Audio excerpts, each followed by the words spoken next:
Hi all, welcome back to Edu Academy. Kerala law entrance exam 2025 ഇനിയിപ്പം അധിക ദിവസങ്ങളില്ല, ഇനി ഒരു 6 ദിവസം മാത്രമാണ് നമ്മുടെ മുന്നിലുള്ളത്. Edu Academy നിങ്ങൾക്ക് വേണ്ടിയിട്ട് ഒരു സീരീസ് എടുക്കുകയാണ്. LLB എൻട്രൻസ് എക്സാമിന് ചോദിക്കാൻ വേണ്ടി ഏറ്റവും അധികം സാധ്യതയുള്ള കുറച്ച് ക്വസ്റ്റ്യൻസ് ആൻഡ് അതിന്റെ ആൻസേഴ്സ് നമ്മൾ ഈ വരുന്ന സീരീസിൽ പറയുന്നതായിരിക്കും. നമുക്ക് ക്വസ്റ്റ്യൻസിലോട്ട് കടക്കാം. Okay, first question is who appoints the judges of Supreme Court? നിങ്ങൾ ഓൾറെഡി ലോ ആൻഡ് എക്സാം പഠിച്ച ആൾക്കാരാണ്, നിങ്ങൾക്ക് അറിയാം എന്ന് ഞാൻ വിശ്വസിക്കുന്നു. ജഡ്ജസിനെ എപ്പോഴും അപ്പോയിന്റ് ചെയ്യുന്ന ആൾ എന്ന് പറയുന്നത് പ്രസിഡന്റ് ഓഫ് ദ ഇന്ത്യയാണ്. നമ്മുടെ ചീഫ് ജസ്റ്റിസിനെയും അതുപോലെ തന്നെ 33 ജഡ്ജസിനെയും ചീഫ് ജസ്റ്റിസ് ആകട്ടെ നമുക്ക് 33 ജഡ്ജസ് ആണ് സുപ്രീം കോടതിയിലുള്ളത്. അവരെ അപ്പോയിന്റ് ചെയ്യുന്നത് ആരാണ്? President of the India. Okay. So our next question is, which court is known as guardian of fundamental rights? അപ്പൊ ഇതിനകത്ത് high court, supreme court, district court, session court.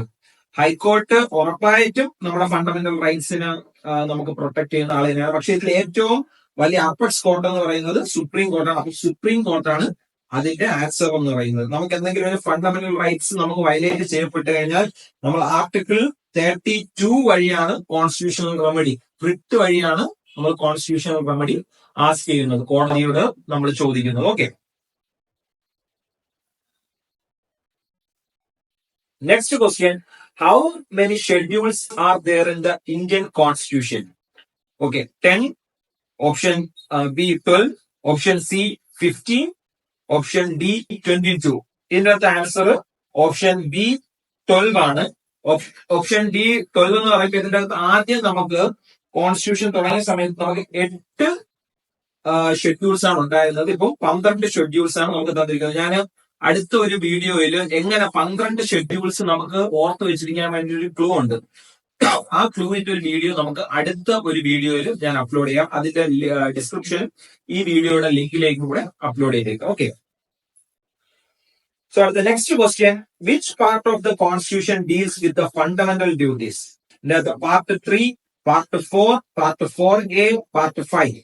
part 4a ഇതാണ് fundamental ഡ്യൂട്ടീസിന്റെ part. Which part of the constitution? ഇതിന്റെ അകത്ത് article ഏതാണെന്നാണ് ചോദിക്കുന്നത് എന്നുണ്ടെങ്കിൽ അതിന്റെ അകത്ത് 51a ആണ് ആർട്ടിക്കിൾ. ഫണ്ടമെന്റൽ ഡ്യൂട്ടീസിന്റെ ആർട്ടിക്കിൾ പറയുന്നത് 51a ആണ്. ഫണ്ടമെന്റൽ ഡ്യൂട്ടീസിന്റെ ആർട്ടിക്കിൾ പറയുന്നത്. ഓക്കെ, അതുപോലെ തന്നെ which law replace the IPC in 2024? ഇപ്പൊ നമുക്കറിയാം IPC മാറ്റി, അതുപോലെ തന്നെ CRPC മാറ്റി.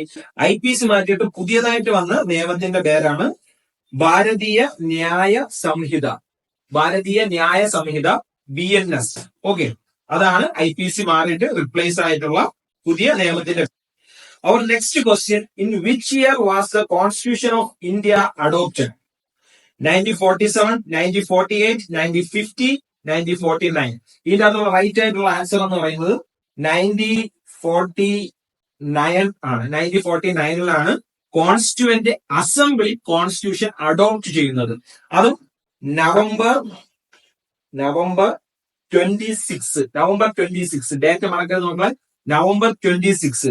അതുപോലെ തന്നെ ഇതിന്റെ അകത്ത് പ്രധാനമായിട്ടും ശ്രദ്ധിക്കേണ്ട ഒരു കാര്യം, ഈ constitution came into force on 1950 January 26. Date മറക്കരുത്, 1950 ജനുവരി 26. എന്ത് came into force on? Constitution came into force on. Okay, our next question, which is the guardian of the constitution of India? Prime minister, supreme court, president, parliament? ആരായിരിക്കും? ഉറപ്പായിട്ടും supreme court. Okay, supreme കോർട്ടാണ് നമ്മുടെ guardian of the constitution of India. Okay, so next question, which article of the constitution provides for constitutional remedies? Article 14, article 19, article 32, article 21. Article 32 വഴി നമുക്ക് എന്ത് ചെയ്യാൻ പറ്റും? Writ file ചെയ്യാൻ പറ്റും സുപ്രീം കോടതിയിലേക്ക്. ഹൈക്കോടതിയിലേക്ക് പോകുന്ന ആർട്ടിക്കിൾ എന്ന് പറയുന്നത് 226. അതുവഴിയാണ് നമുക്ക് റിട്ട് ഫയൽ ചെയ്യാൻ കഴിയുന്നത്.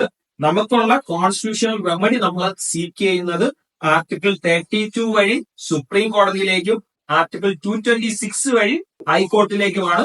മറന്നു പോകരുത്.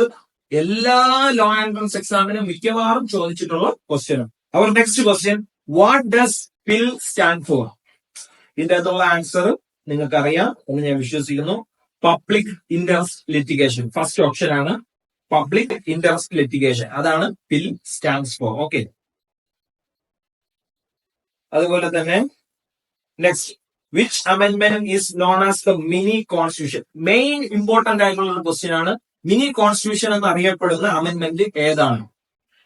ഇതിന്റെ അകത്ത് 24th അമെന്റ്മെന്റ് ഉണ്ട്, 42nd അമെന്റ്മെന്റ് ഉണ്ട്, 44th, 86th, 42nd amendment. Mini constitution ഒട്ടനവധി മാറ്റങ്ങൾ കോൺസ്റ്റിറ്റ്യൂഷനിലേക്ക് കൊണ്ടുവന്ന ഒരു അമെന്റ്മെന്റ് ആണ് 42nd അമെന്റ്മെന്റ്. സോ ഈ സീരീസ് അപ്പൊ 10 ക്വസ്റ്റ്യൻസ് നമ്മളിപ്പോ പഠിച്ചു കഴിഞ്ഞു.